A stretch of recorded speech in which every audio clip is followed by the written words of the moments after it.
Barça, Hansi Flick botte en touche pour Nico Williams. Hansi Flick au centre d'entraînement du Barça. Le FC Barcelone réussira-t-il à recruter Nico Williams?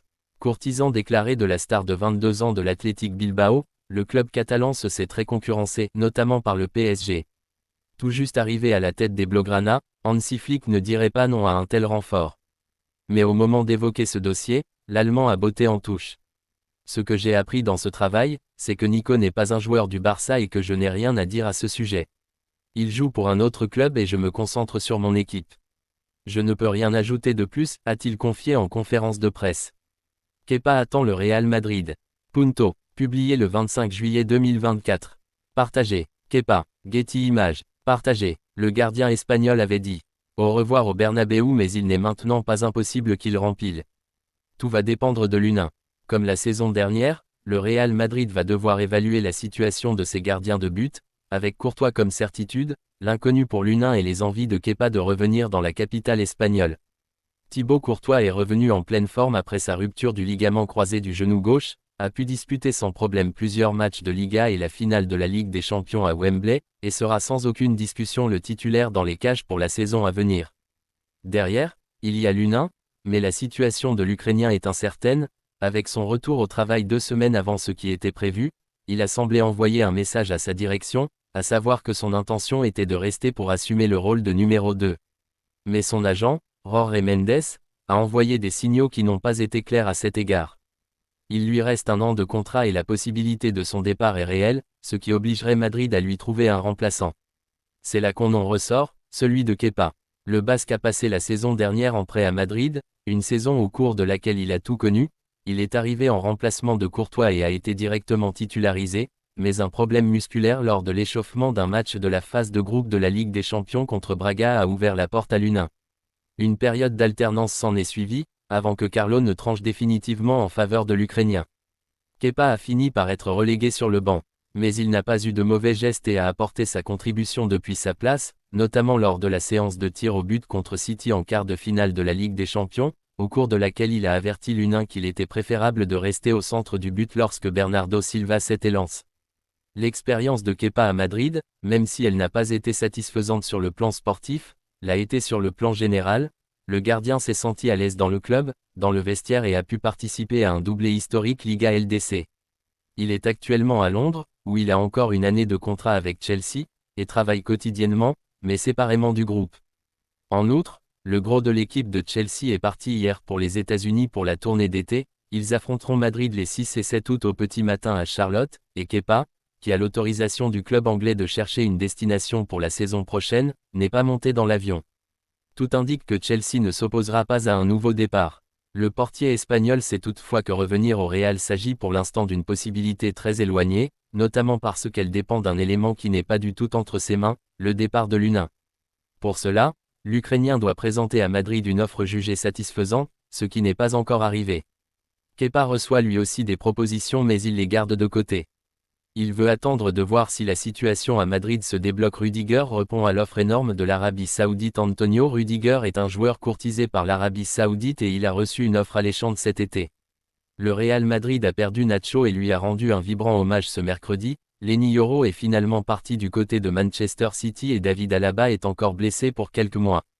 Perdre Antonio Rudiger serait alors un immense coup dur pour Carlo Ancelotti.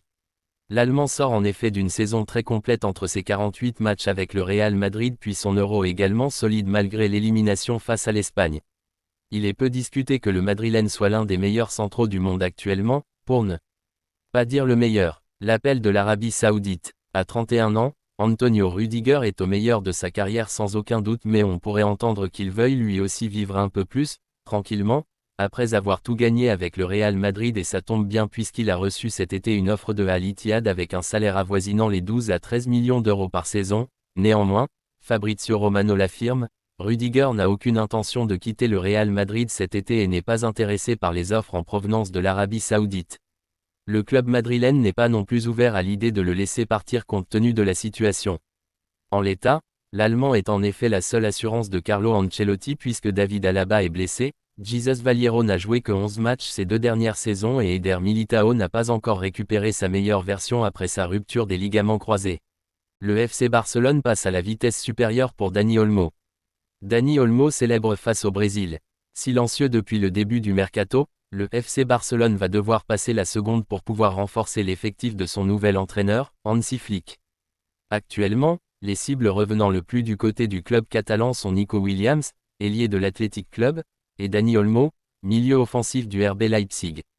Par ailleurs, d'après Sport, le Barça aurait franchi une étape supplémentaire pour attirer le meilleur buteur de l'Euro 3 dans ses rangs. En effet, une première offre aurait été envoyée à Leipzig. Visiblement, selon les Échos outre-Rhin, le club allemand aurait jugé cette proposition comme trop basse. Si une deuxième offre devrait voir le jour, il est important de noter que la situation financière des Blaugrana n'est pas au mieux. Mais ils devront augmenter leur offre s'ils souhaitent Barça, grosse bonne nouvelle pour Gavi. Victime d'une terrible blessure à l'automne dernier, Gavi voit tout doucement le bout du tunnel avec le Barça.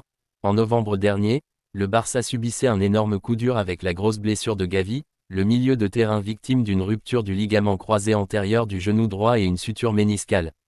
Opéré fin 2023, il entamait alors un long et douloureux processus de récupération, lui faisant manquer l'intégralité de la saison ainsi que l'Euro avec l'Espagne, même s'il était présent avec le reste du groupe pour la finale remportée face à l'Angleterre sur le score de 2-1. Mais après avoir cravaché pour revenir, il semble tout doucement voir le bout du tunnel. Gavi retouche le ballon. En effet, selon les informations du quotidien catalan Sport, il a pu retoucher le ballon cette semaine lors des entraînements collectifs, même s'il ne peut pas encore aller au contact. De plus, le staff médical pourrait décider de l'embarquer avec le reste de l'équipe pour la tournée de pré-saison aux États-Unis afin qu'il continue son processus de retour, mais qu'il reste toujours avec ses coéquipiers. L'an dernier, Xavi avait particulièrement insisté sur l'importance du joueur au sein du vestiaire, et visiblement, Hansi Flick partage le même avis. Pour autant, pour le revoir sur les terrains, il faudra encore sûrement attendre le mois d'octobre. Adieu Manchester United. Casemiro. 2 ans après son arrivée en provenance du Real Madrid, Casemiro, 32 ans, s'apprête à quitter Manchester United. Ézoïque. D'après le journaliste Fabrizio Romano, les dirigeants du club anglais ne mettront pas d'obstacle au départ du milieu de terrain brésilien, dont les performances ont décliné ces derniers mois. L'avenir de l'Oriverde pourrait bien se dessiner en Saudi Pro League, où plusieurs clubs seraient prêts à lui offrir un salaire attractif pour les dernières années de sa carrière.